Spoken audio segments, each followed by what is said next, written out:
Та өмнө нь frugal байх гэдэг зүйлийн талаар сонсч байсан уу? Нэг хэсэг хүмүүс минималист бай, минималист амьдралыг хэв маяг руу шилжиж гэдэг зүйлийн талаар нэлээх ярьдаг болсон шүү дээ. Гэтэл сүүлийн үед frugal байх гэдэг зүйлийн талаар дахиад нэлээх ярьдаг болсон байна. Тэгэхээр яг frugal байна гэдэг нь юу хэлээд байгаа юм бэ гэхлээр мөнгөө хэрэгтэй зүйлд нь ухаалаг зарцуулдаг. Нэг ёсондоо бага мөнгөөр их үн цэнийг худалдаж авахыг frugal байна гэж хэлээд байгаа юм. Гэхдээ frugal байна гэдэг нь өөрөө cheap буюу одоо нарийн харамч нэг өсөндөө мөнгөндөө татхансан ийм байхаас бол ялгаатай зүйл. Cheap гэдэг нь өөрөө яг саяны хэлсэн шиг юм харамч төрлийн хүмүүсийг хэлээд байгаа байхгүй юу?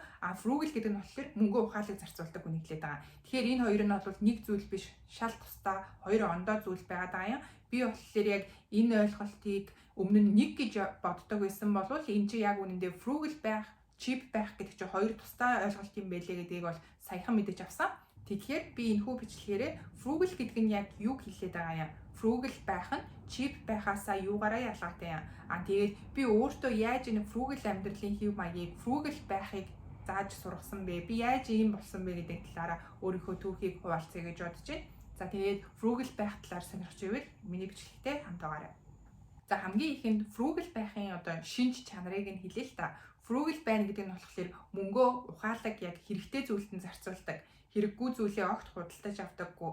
Тэгээд альва зүйл худалдаж авахдаа тухайн зүйлийнхээ үн цэн, чанар, бат бөх байдлыг нь илүү харж сонгож авдаг. Зардлаа хэмнэдэг ч гэсэн уг хэмнэлт нь өөрийнх нь амьдралын чанарыг нь бууруулдаггүй ийм байхыг frugal байна гэж хэлээд байгаа юм. Харин cheap байх гэдэг нь болохоор ямар ч үед зөвхөн хамгийн хямдхныг л сонгодог. Ер нь юунд ч мөнгө зарцуулахыг хүсдэггүй. Тэгээд ямарваа нэг зүйл худалдаж авах боллоо гэхэд тухайн бараа бүтээгдэхүүний чанар, эдлэгээ, одоо өөрт нь хэр тав тухтай байхын гэдгийг тийм бусад зүйлсийг огт хайхардаггүй зөвхөн хамгийн хямдхныг л сонгохыг хичээдэг. Нэг хэлсэндээ харамч хүн хоёр төлнө гэдэг шиг хэмнэгч жагаад илүү их зардал гаргадаг. Ийм байхыг ер нь cheap байна гэж хэлээд байгаа юм. Тэгэхээр би цаашаад энэ frugal байх, cheap байх гэдгээ яг энэ англи нэршлэр нэрлээд явчих. Тэгэхгүй яг ингээд монголоор хэлээ гэхээр би нэг ширхэг үг биш өгүүлбэр хэлэх гээд байгаа байхгүй юу. Тэгэхээр frugal байх, cheap байх гэж цаашаа яриа явчих. За frugal болон cheap-ийн ялгааг бодит амьдралын жишээн дээр тайлбарлах гэж оролдъё л доо. За миний хувьд хэрвээ би frugal хүн байлаа гэж бодъё. Тэгхийн болвол би $200-оор нэг чанартай үнэтэй гутал аваад тэрнийгээ би аюул олон жил магадгүй 5 жил, 6 жил, 7 жил өмсөхийг хичээнэ. Харин эсрэгээрээ би тийм cheap харамч хүн байсан бол магадгүй нэг $50-оор гутал авчаад тэрнийгээ 100 өмсөөл хайдаг. Дахиад дараа 100-аар дахиад нэг $50-оор нэг хямдхан хөлтөө өвдөйхэн биш гутал өмсөөл дахиад хайдаг. Тийм сонголтыг хийх байсан. Яг энэ жишээн дээрээс frugal байх нь чанарыг эрхэмлдэг, тав тухыг эрхэмлдэг, урт удаан эдлэгийг эрхэмлдэг. Cheap гэдэг нь болохоор ямар ч юм байсан зөвхөн хамгийн хямдхныг сонгодог гэдгээс нь ингээд харж болно. Ингээд ер нь энэ талаар ингээд бодоод үзэнгүүт би багасаа нэлээд frugal төрлийн хүн байсан юм байлээ. Төрлийн хүн гэхээсээ илүү тэгээд надад ийм дадал зуршил суудсан байсан гэсэн үг. Энийгээ би яаж мэдж байгаа вэ гэхлээр намайг жоохон байхаас эхлээд ер нь ээж аваа хоёр сард нэг бөө мөнгө өгчдөг. Тэгээд энэ мөнгөө чи яаж зарцуулахаа өөрөө мэдээ. Тэгээд нэг удаа бөө юм аваад сарын эцэс хүртлээ ингээ мөнгөгүй явна уу эсвэл ингээд байнгын ингээ тогтмол зарцуулаад явна уу чиний дургээд орхичдаг байсан байхгүй юу. Тэгээд ээж болохоор надад дандаа ингээд тооцоотой бай мөнгөө яг юунд үржин тэр болгоныгоо бич зардлаа байнгын ингээд хянаж явжээ. Ээж аваа хоёр ингээд байнгын мөнгөтэй байхгүй нэг л өдөр бид хоёр ингээд мөнгөгүй болчих ч юм уу амьдралыг хинч хэлж таашгүй тийм болохоор ингээд чи байнгын хуримтлалтай бай ямар нэг эрсдэл тохиолдсон үед ингээд хэрэглэх мөнгөтэй бэлэм явжээ энэ төр гэж дандаа хэлдэг байсан байхгүй юу. Тэгээд энэ болгоноос нь би ер нь ингээд frugal байна гэдэг mindset сэтгэлгээ ер нь надад суугаад ирсэн юм шиг надад санагдаад байдгийн. За би өөрийнхөө энэ frugal гэдгээ одоо нотлох нэг жишээ хэлэх юм бол би жоохон байхдаа 3-4 дугаар хорооллоос хувцас авдаг байсан аахгүй юу. Тэгээ би яг ачлал их дэлгүүрийн буудлын дээр автобуснаас буужаад тэгээ бэлэг их дэлгүүр хүртэл буюу ахуй үйлчлэгээ хүртэл яг ингэ тасралтгүй дэлгүүр хэсэж явдаг байсан. Тэгэнгүүт 1-2 буудлын дайтай хэмжээний урт дэлгүүр хэсэж байгаа гэсэн үг аахгүй юу. Тэгэнгүүт манай эгчнэр ингээд надтай дэлгүүр хэсэх амар дурггүй ЭК-тай дэлгүүр хэсгэр ингээд амар их цаг авдаг. Эхнээс нь ингээд төсөл хүртэл нь явчаа. Тэгээ буцаж яваад хамгийн ихнийх дээр нь очиод энийг авъя гэж сонгодог. Хамгийн ихэнд таарснаа өрдөөсөө авдаггүй. Тэгэхээр амар ядардаг энэ төргээ тэгээд идэгсэн аахгүй. Тэгээд би ер нь бол ингээд аль нь надад хамгийн их таалагдчихээн. Дээрээс нь аль нь хамгийн боломжийн үнэтэй юм. Аль нь илүү надад зохиж ийн. Тэгээ би алийг хамгийн их удаан өмсгөөр юм шиг байна гэдгийг бүгдийг нь ингэж бодож жагаад тэгээд хамгийн сүүлд нь шийдвэрээ гаргадаг гэсэн аахгүй. Тэгээд ингээд бодоод үзэнгүүт би ер нь багасаа юм frugal хүн байсан юм байлээ. За тэгээд яг ингээд том болох явцад би ингээд аюу тооцоотой юм болгоно ингээд бичдэг. Тэгээд зээлсэн мөнгө төгрөгөөч гэдэг 3000 ч гэсэн 5000 ч гэсэн хамаагүй ингээд мөнгөө хизээх энэ төргийг асуучдаг гэсэн аахгүй. Тэгэнгүүт РК амир нарийн ийм жоохон мөнгөн дээр чи өглөө юу энэ төр гэж ингээд наваа зарим хүмүүс тэгээд идэг гэсэн. Тэгэнгүүт би чи ер нь жоохон нарийн харамж төрлийн хүн юм байна шүү дээ. Ийм байх нь муу юм байна гэж бодоод тэгээд ер нь ингээд мөнгийг нэг хайхардаггүй юм шиг тийм хүн болох гэж нэлийн хичээж том болтлоо. Австралид ирэх хүртлээр тэгж амьдэрсэн юм шиг одоо надад санагдаад байдیں۔ Би өөр нэг Монгол байхдаа нэг их мөнгөтэй биш байж амар мөнгөтэй юм шиг аашилдаг. Ямар ч хамаагүй дэлгүүрт орчоод хүнсээ цуглуулахдаа ердөөсөө үн харахгүйгээр ингээд хүнсээ цуглуулдаг. Үнийг харьцуулалт огт хийдэггүй. Тэгэл ер нь ингээд айгүй үргэлжлэн төрлийн хүн байсан байхгүй. Тэгээд Австралид ирээд бол энэ маань шал ондоо болсон. Би бол эрс тэс өөрчлөгдсөн.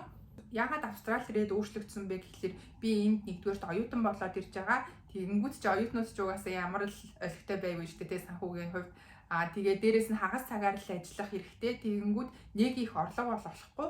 Тэр жоохон олсон орлогоо би байрны түрээсээ төлж байгаа, байрны мөнгө төлж байгаа. Тэгээд бусад бүх хэрэглээнийхээ зардлыг төлж байгаа. Дээрэс нь нэмээд би хуримтлал үүсгэх шаардлагатай болно. Яагаад тэгэхээр дараа семестрийн төлбөрөөсөө бас өөрөө жоохон төлөх ёстой шүү дээ, тий. Тэгээд дахиад мөнгө бас хуримтлуулаад эхэлж байгаа байхгүй юу. Тэгэнгүүт ингээд нэг өсөндөө Австралид ирснээр амьдрал намайг зүгээр чи frugal байх хэрэгтэй гэж түлхсэн юм шиг надад санагдаад идэв. Монголд байхдаа би бол Австралид оюутан болж ирсэнтэйгээ харьцуулахад ер нь бол хангалттай тийм санхүүгийн хувьд чадамжтай байх боломжтой төрлийн хүн байсан байхгүй юу. Би ээж автайгаа амьдардаг, ердөөсөө байр түрээсний мөнгө төлөхгүй, хоолоонд төлөхгүй, интернет төлөхгүй, олсон бүх орлогоо би зөвхөн өөртөө л зарцуулдаг. Тэгээ би юун зарцуулдаг вэ гэхлээр дандаа тэгэл гоё хувцас хунаар авна, эсвэл янз бүрийн хоол гадуур идэн, найзуудтайгаа зугаална. Ингээл миний цалин дуусчдаг гэсэн. Тэгэл ер нь цалингаас цалингийн хооронд л амьдардаг байсан. Гэтэл Австралид ирснээрээ энэ нь бол тис ондоо болоод би айгүй санхүүгийн сахилга бат сайтай болсон. Хэдийгээр би Австралид ирээд айгүй бага орлого олоод тэсэрний айгүй их өндөр зардлуудыг гаргадаг ч гэсэн Монгол дахь санхүүгийн нөхцөл байдалтайгаа харьцуулахад Австралид ирснээс хойш миний санхүүгийн нөхцөл байдал бол хамаагүй сайжирсан. Тэгээ би Австралид ирснээс хойш дахиад би өөрийгөө миний нөгөө багын зан чанар гараад ирлээ, нөгөө харамч зам маань гараад ирлээ гэж би бодоодсан аахгүй юу. Тэгээд байжсэн чинь сүүлийн үед яг энэ frugal байх, cheap байх гэдэг хоёр үгний ялгааг нь мэдэж авснаас хойш би чинь cheap буюу одоо энэ харамч нарийн татгасан төрлийн хүн биш юм байна. Би frugal буюу ийм мөнгөө ухаалаг зарцуулдаг, хэмнэж чаддаг, санхүүгийн сахилга бат сайтай ийм төрлийн хүн юм байна штэ гэдгээ мэдэж аваад тэгээ би өөрийгөө ердөөсөө ингээд мөнгөө хэмнэж байгаа гэдгээ бусад хэлхээсээ санаа зовхоо болсон. Ер нь ингээд хэмнэгч байна. Юмд гамтай байна гэдэг нь тийм буруу зүйл биш юм байна гэдгээ ойлгож эхэлсэн. Дээрээс нь Австралид ирснээс хойш ингээд мөнгө бид хоёрын харилцаа сайжирч эхэлсэн гэх юм уу. Миний мөнгөтэй харилцаа сайжирч эхэлсэн. Өмнө нь ингээд ээж надаас мөнгө байгаа юу гэж асуугууд нэг л уур хүрээд байдаг ч юм уу, тий байхгүйсэн ч гэсэн байж л байгаа штэ, ямар муу амтай юм гэдэг ч юм уу. Эсвэл мөнгөгүй ээж ямар мөнгөтэй юм шиг хараадахыг хичээдэг ч юм уу. Нэг тийм байсан. Ер нь тэгээл хүнд мөнгө зээлч зээлсэн мөнгөө хүртэл асууж чаддаггүй тийм л байсан аахгүй юу. Яна намайг одоо ямар гураа ийм жоохон мөнгө зээлчээд байн бай асуугаад ах юм. Ямар хошорог амтан бэ гэж бодчих юм болов энэ гэж одоо ер нь тэгээд санаа зовоод идэв гэсэн. Энэ бүхэн чинь тэгээд би мөнгөтэй эрүүл бус харилцаатай байсан учраас ямар нэгэн байдлаар мөнгөний асуудал гараад ирэнгүүт би яна намайг тэгээ бодчихгүй гэдэг нөгөө айдас маань гараад ирдэг байсан юм байлээ гэж би одоо хувьдаа дүгнээд байгаа юм. За одоо миний хувьд бол би оюутан ахуй цагаа дуусгацсан, бүтэн цагаар ажилладаг болсон, тогтмол орлоготой болсон. Гэсэн хэрнээ би энэ frugal байх гэдэг зүйлээс огт татгалзахгүй. Энийг харин ч бүр цаашаа байнгын үргэлжлүүлээд явъя гэж бодож байгаа. Яагаад тэгэхээр надад маш олон одоо эерэг өөрчлөлтүүд гарч ирсэн гэх юм уу? Би санхүүгийн сахилга баттай болж байгаа юм. Тэгээд хэрэггүй зүйлд мөнгө үрхээ болж байгаа юм. Ер нь бусад хүмүүс намайг юу гэж бодох бол бусдад таалагдахын тулд ингээд их үнэтэй юм худалдаж авах, брендийн цүнх гутал өмсөх гэдэг нэг тиймэрдүү бодлосоо бүгдээс нь салсан. Тийм учраас би цаашид ч гэсэн энэ frugal амьдралын хэв маягаараа frugal байна гэж би бол бодож байгаа. Би Австралид ирснээс хойш хэрхэн одоо frugal байгаа талаараа зарим нэг жишээнүүдийг дурдъя л та. За хамгийн нэг гэх юм бол би жилдээ нэг л удаа хувцас авдаг. Яг Black Friday юм уу, яг Christmas-ийн үеийн, шинэ жилийн үеийн хямдралаар нэг бүүн хувцас авчдаг. Тэгээд бусад жилийн аль ч улиралд ямар ч хувцас нэмж авдаггүй. Тэгээд жилийн турш надад яг юу хэрэгтэй болохын тэр болгоныхоо листийг нь гаргаж агаад тэгээд дараа жил би яг юу өмсөж магадгүй юм гэдэг юмнуудаа гаргачаад тэгээд тухайн хувцсан байгаа дэлгүүр дээр нь Black Friday-ийн сейл болохоос нь хямдрал нь болохоос нь өмнө урьдчилж очоод энэ загварын энэ ярьцмаар надад таарах юм байна гэдгийг мэдчихээд тэгээд хямдрал нь болонгууд би шууд онлайнаар захиалаад авчдаг. Хэрвээ гэх юм бол би ямарваа нэг зүйлийг үндсэн үнээр нь өртөөс авахгүй дандаа 50 буюу түүнээс дээш үеийн хямдралтай гарна авч байгаа. Тэгээд би угаасаа нэг их тийм загвар идэр хөөгөөд идэг тий улирал болгон юм шин загвар нь гарангуут нь авдаг төрлийн хүн биш. Ер нь бол нэг авсан хувцас амар олон жил өмсдөг. Жишээ надад бүр 10 хэдэн жил болж байгаа Jensen Yak байна. Эсвэл 10 жил болох ч байгаа Yupug байна. Энэ мэтчлэн миний хувцснууд ер нь амар удаан өмсөгддөг.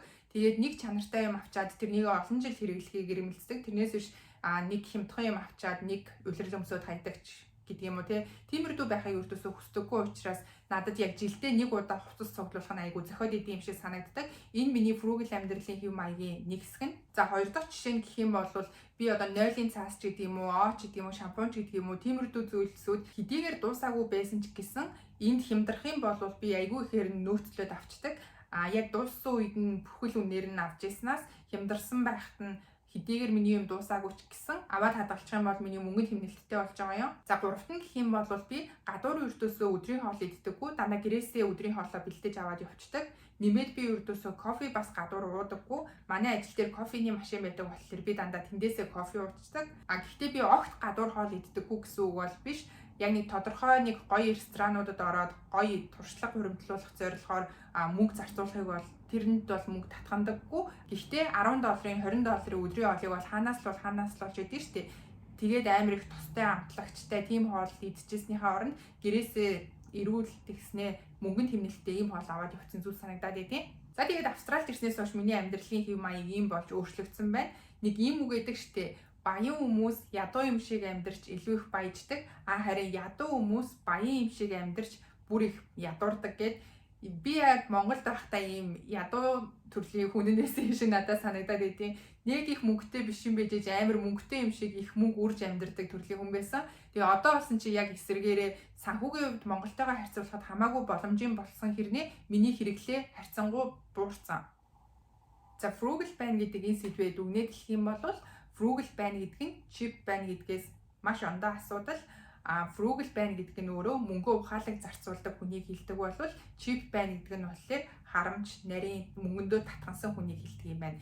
За хамгийн сүүлд нь би яг өөрийнхөө нэг бодлыг хэлэхэд хүн болгоо ингээл Elon Musk шиг эсвэл Mark Zuckerberg шиг ч юм уу ямар нэг юм зохион бүтээгээл тэрнийгээ дэлхийд даяар зараал ингээл тэр бумтан болоод саятан болоод амьдрч чадахгүй штэ. Тэгэхээр нийтлэг хүмүүс ер нь яаж санхүүгийн эрхчлөөнд хүрэх боломжтой юм бэ гэхлээр энэ frugal амьдралын хэв маягт шилжих frugal байснараа санхүүгийн эрхчлөөнд хүрэх боломжтой юм байна гэж би хувьдаа бодсон. Тэгэхгүй бол ингээд 10 саяг ч болсон, 20 саяг ч болсон, 30 саяг ч болсон яг тэр хэмжээгээрээ үрээд авах юм бол ердөөсөө би их орлого олсны хэрэг надад гардаггүй юм билээ. Харин би 5 саяг олдог ч гэсэн тодорхой хэмжээнд зардлаа танаад хуримтлал үүсгээд хөрөнгө оруулаад явах юм бол санхүүгийн эрхчлөөнд хүрэх боломж нь 10 сая, 20 сая, 30 саяг олдог хүнээсээ илүү их өндөр магадлалтай байдаг юм байна гэж би хувьдаа бодсон. За тэгээд frugal байх талаар илүү их сонирхож байгаа юм бол яг юу нэмж мэдмээр байна, юу сонирхож байна гэдгийг миний бичлэгний доор комментээр үлдээгээрэй. Хэрвээ миний амьдралдаа хэрэгжүүлдэг эсвэл миний мэддэг сэдв байх юм бол би тэр талаар бичлэг бэлдээд дараагийн удаа оруулна гэж бодож байна. За тэгээд надтай хамт байсан баярлалаа. Баяртай.